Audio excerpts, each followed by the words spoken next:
কাবার চত্বর থেকে সামান্য দূরেই দাঁড়িয়ে আছে ইসলামের ইতিহাসের এক জীবন্ত সাক্ষী মারওয়া পাহাড়।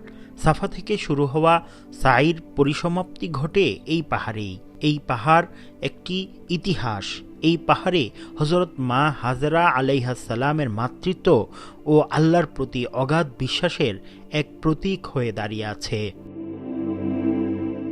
আজ মারওয়া পাহাড়ে গিয়ে দেখা গেছে অভূতপূর্ব এক দৃশ্য। শত শত মানুষ পাহাড়ের উপর বসে আছেন, কেউ বা কোরআন তেলাওয়াত করছেন, কেউ বা নফল নামাজে মগ্ন। তাদের চোখে মুখে এক অদ্ভুত প্রশান্তি। এই সেই স্থান যেখানে বিবি হাজরা আলাইহিস সালাম পানির খুঁজে সপ্তমবারের মতো এসে থেমেছিলেন।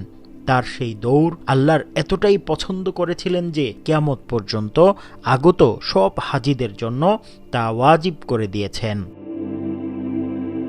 পাথরের উপর বসে থাকা এই মানুষগুলো যেন আজ সেই ইতিহাসেরই পুনরাবৃত্তি করেছেন। এই মারওয়া পাহাড় আমাদেরকে স্মরণ করিয়ে দেয়, আল্লাহর রাস্তায় কোনো ত্যাগী বিফলে যায় না।